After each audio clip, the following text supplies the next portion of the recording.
This episode of The Answer is Yes Baja Sessions is brought to you by Baja Bound Insurance Services. Driving to Mexico? You can buy and print out your Mexican auto insurance policy online in minutes with their easy-to-use website. They also have great travel information to help you plan your trip south of the border. Visit bajabound.com. Hi, welcome to the Baja Sessions, part of the Answer is Yes podcast.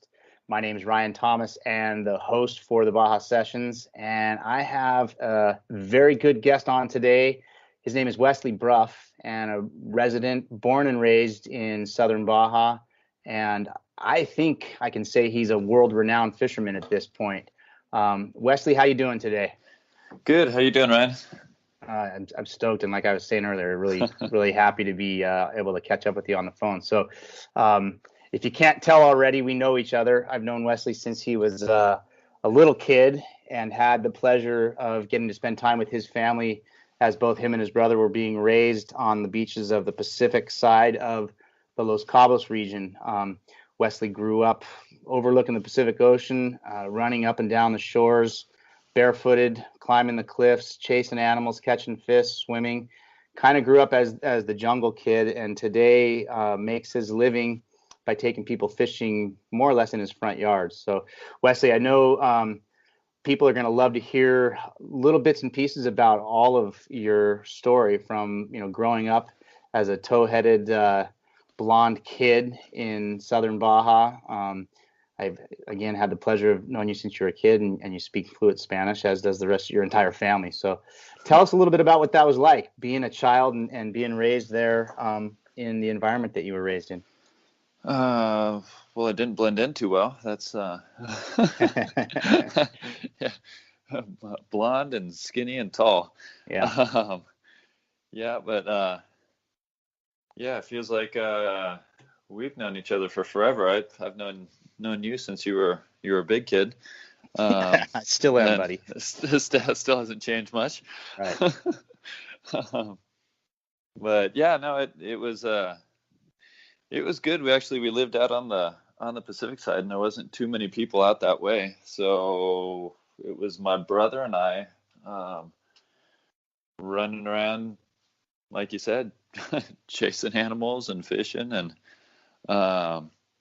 so we grew up building forts out in the desert, and we had traps for everything that crawled out there, and we'd go around and check all of our traps every day. And we had a little dirt bike that we shared. It was one of the old Trail 70s, and we'd actually rigged it with a bigger sprocket, so it was a lot stronger but a lot slower. So which was good when we were going up a hill with two of us, but bad when we were getting chased by the dogs because we couldn't outrun them.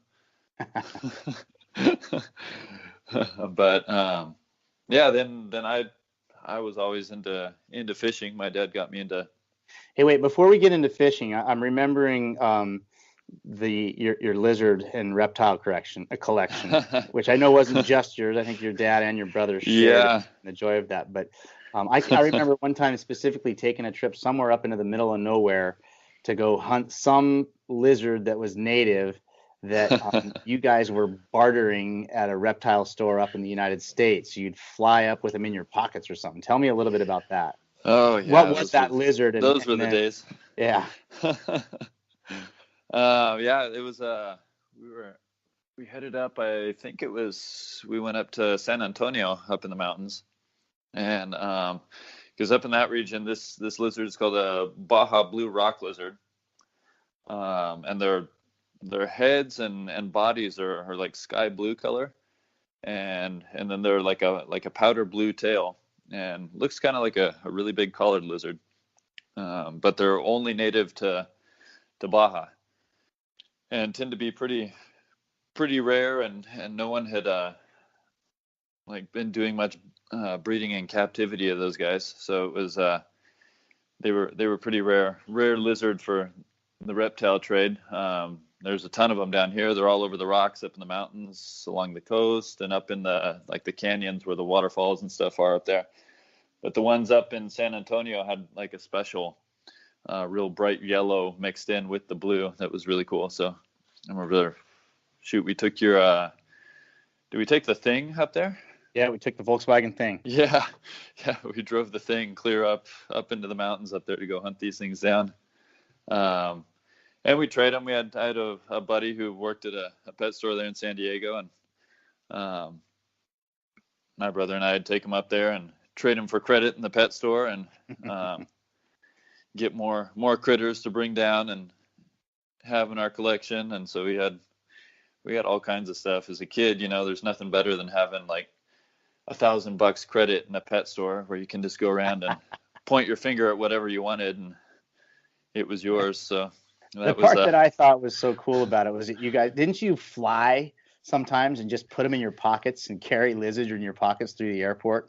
Yeah, back in the day we did all of that. Like, actually, wherever we went on vacation, I think my brother and I were trying to figure out how to get some kind of lizard or snakes, or the whole, when the movie Snakes on a Plane came out, Casey and I kind of laughed at each other and go, yeah, well, that was actually us, but no.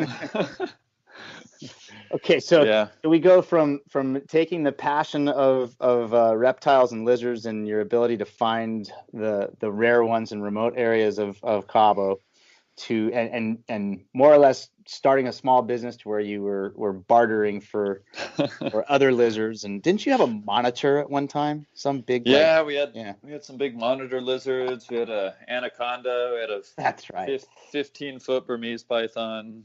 Some big tortoise, and the list went on. At one point, I think we had I think it was 130 different animals. Jeez. And so it was a full-time job taking care of them. We had like a mini zoo. So I remember specifically a conversation with your dad one time about the way that you guys were growing up in a very remote, not a ton of interaction with, the outside world, so to speak. And I'd said something one time along the lines of, aren't you afraid someday they won't fit in? And he said to me, after being quiet and pondering it for a minute, he said, nope, I'm afraid someday they will fit in. And that has stayed with me for my entire life now as a father, and I know you're a father as well. And you've created an amazing life. We were just talking about that. So you went from lizards and reptiles to not necessarily went to fishing, because you were always in the water. I spearfished. Yeah.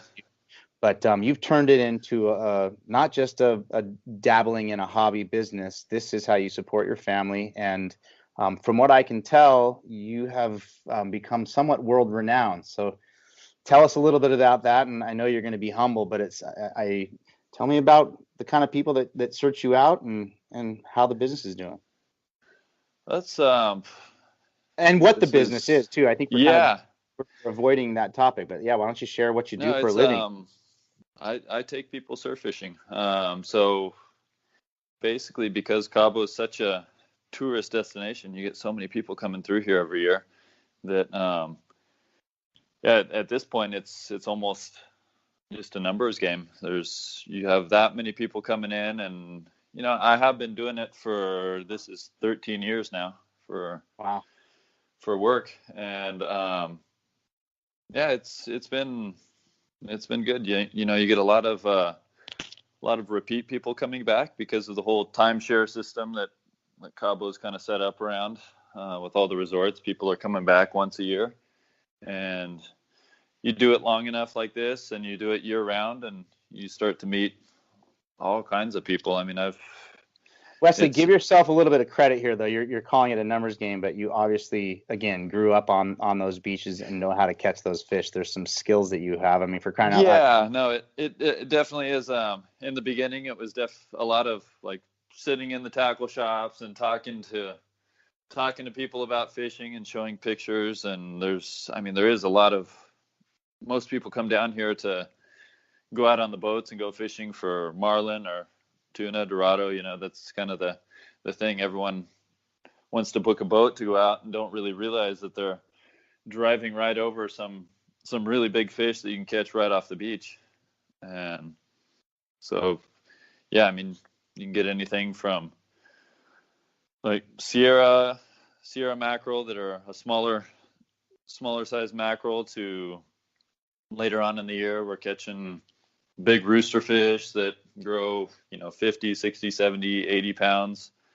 And then there's big dogtooth snapper that, last year I got one of those in the rocks that was 52 pounds. We get sharks and California yellowtail off the beach sometimes. There's just a huge variety of stuff that you can catch off the beach, and most people don't even realize it. And now doing this as a business, it's pretty easy to advertise. It just mainly posting pictures of what you're catching. And so you've used or taken your love of fishing, turned it into a business, and are honing your skills as a digital marketer. And you're also, from what I've kind of pieced together, looking at some of your social media, you're now doing some public speaking as well. Weren't you just at the Fred Hall show here somewhere? Was it Texas or? No, Long Beach, actually. Long Beach. Yep. Southern California. I got invited up to that actually last year. I was up for that and got invited to partner with another friend who does surf fishing in California, and he had spoken at quite a few of the seminars there at the Fred Hall show, and he wanted to know if I wanted to do a little section with him and kind of do a little piece on surf fishing in Baja. And so I said, sure. It was one day, and so it was a 2-hour seminar split between 3 people, and so we ended up doing that, and it was fun. I didn't really know what I was doing because I'd never done it before, but I took a bunch of pictures and videos and talked about the equipment that we're using down there to do what we're doing, and just kind of told my story and what I'm doing down there and what that looks like. And people really enjoyed it. Turns out that one of the guys who runs the show stepped in on the seminar for a little bit and really enjoyed it, and he got in contact and said, hey, the guy from Mexico that you had come in, we want him to come next year again. We'll pay his way up. So I got invited back. That's awesome. So this year it was that seminar plus one seminar every day for 5 days on the main stage in the show. And yeah, it was a little bit nerve-wracking at first, but after the first one, it was super easy, and turns out the more people that are there, the easier it is to talk. So we've skipped over something else here that I don't want to overlook, and that is the fact that, we've talked about, I've known you since you were a kid, but you're not a kid anymore. I can't remember exactly how old you are, but you are the father, married, and a father of 2 little girls. Yeah. How's that been? Oh, that's been a whole nother challenge in life. Really fun. and a lot of work all at the same time. Yeah. So do the girls fish? They've gone fishing with me a couple times. They're still pretty small. We got the oldest is 3, and the younger is she's 16 months. So the oldest is Atlin, and the youngest name is Lydia. Cool. So they love going to the beach, though. They love being at the beach, and for the first few times we took them to the beach, it was kind of just watching them eat sand, and like, well, they'll get over that at some point. So, something else too. I'm just realizing there was a period of time when you were making money or performing. Where were you playing the guitar at? Was it at the Palmilla? No, I was playing at Cascadas down on the main beach. That's right, yeah. And Finisterre, actually. So Wesley is an amazing guitar player, and I'll give your dad some credit for at least getting you started, I would think. But you took some lessons from somebody and became, you're a real good classical guitarist. Am I right? Come on, give yourself some credit. Yeah, I play by ear. So not formally trained, but I will say I play well by ear. And fingerstyle guitar is kind of my favorite style to play, and did end up recording a CD once upon a time by running into